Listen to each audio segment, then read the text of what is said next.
জনসেবা pharmacy ব্যবসা শিখুন। জনসেবা pharmacy ব্যবসা শুরু করার জন্য বেশ কিছু গুরুত্বপূর্ণ বিষয় জানতে এবং শিখতে হবে। এটি শুধু ওষুধ বিক্রি করা নয়, বরং জনগণের স্বাস্থ্যসেবায় গুরুত্বপূর্ণ ভূমিকা পালন করা। নিচে ধাপে ধাপে এই ব্যবসা শেখার ও শুরু করার মূল বিষয়গুলো তুলে ধরা হলো। 1. লাইসেন্স এবং আইনি অনুমোদন। তারাচিহ্ন ফার্মাসিস্ট ট্রেনিং। বাংলাদেশে ফার্মেসি ব্যবসা করার জন্য অবশ্যই ফার্মাসিস্টের ট্রেনিং ও ড্রাগ লাইসেন্স থাকা আবশ্যক। এই লাইসেন্স ছাড়া ওষুধের ব্যবসা সম্পূর্ণ অবৈধ এবং আইনগতভাবে দণ্ডনীয় অপরাধ। তারাচিহ্ন course. Bangladesh pharmacy council, Bangladesh pharmacy council (পিসিবি) কর্তৃক পরিচালিত pharmacy certificate registration course, C category pharmacist সম্পন্ন করতে হবে। এই কোর্স সাধারণত 3 থেকে 6 মাসের হয়। এসএসসি সমমানের পরীক্ষায় উত্তীর্ণ যে কেউ এই কোর্সে ভর্তি হতে পারেন। তারাচিহ্ন ড্রাগ লাইসেন্স। ট্রেনিং সম্পন্ন করার পর ওষুধ প্রশাসন অধিদপ্তর (ডিজিডিএ) থেকে ড্রাগ লাইসেন্সের জন্য আবেদন করতে হবে। এর জন্য ট্রেড লাইসেন্স, টিআইএন সনদপত্র, পাসপোর্ট সাইজের ছবি, ব্যাংক অ্যাকাউন্টের তথ্য, দোকান ভাড়ার রসিদ, চুক্তিপত্র, ফার্মাসিস্ট ট্রেনিংয়ের সনদপত্রের ফটোকপি, জাতীয় পরিচয়পত্রের ফটোকপি এবং ফার্মাসিস্টের অঙ্গীকারপত্র ফর্ম নম্বর -7 প্রয়োজন হবে। 2. ব্যবসার পরিকল্পনা ও স্থান নির্বাচন।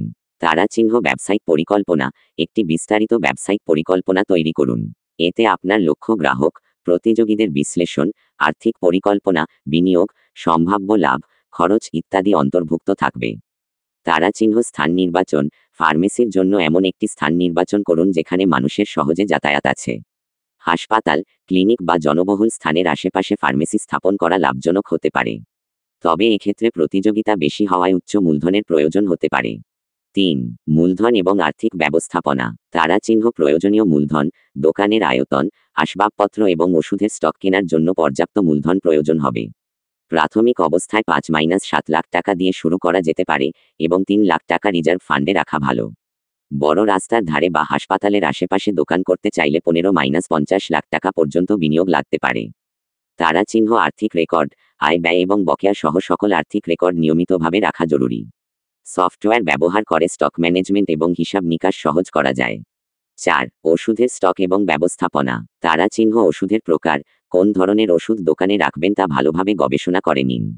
ডাক্তারের প্রেসক্রিপশন এবং মানুষের চাহিদার উপর নির্ভর করে ওষুধের স্টক তৈরি করুন।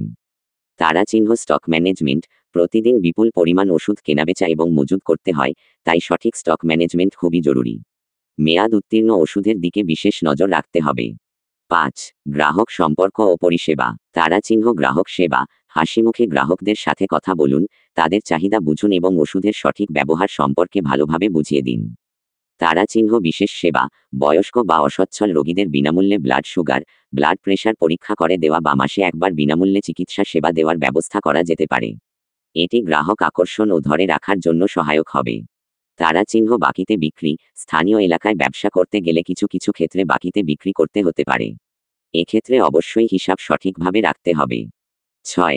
অন্যান্য গুরুত্বপূর্ণ বিষয়। তারাচিহ্ন শিক্ষাগত যোগ্যতা। ওষুধের ব্যবসা করার জন্য শিক্ষাগত যোগ্যতা মূল বিষয় না হলেও ন্যূনতম এসএসসি পাস হলে ভালো। তবে অভিজ্ঞতা থাকাটা মুখ্য। তারাচিহ্ন নৈতিকতা ও সততা। ওষুধ ব্যবসার সাথে মানুষের জীবন জড়িত, তাই নৈতিকতা ও সততা অত্যন্ত গুরুত্বপূর্ণ। নকল বা নিম্নমানের ওষুধ বিক্রি করা থেকে বিরত থাকতে হবে। তারাচিহ্ন বাজার গবেষণা। নিয়মিত বাজার সম্পর্কে খোঁজ খবর রাখুন এবং নতুন ওষুধের চাহিদা সম্পর্কে অবগত থাকুন। এই বিষয়গুলো ভালোভাবে শিখলে এবং সঠিকভাবে প্রয়োগ করতে পারলে জনসেবা ফার্মেসি ব্যবসা শুরু করে সফল হওয়া সম্ভব। সাবস্ক্রাইব ও লাইক দিয়ে সঙ্গেই সংযুক্ত থাকুন।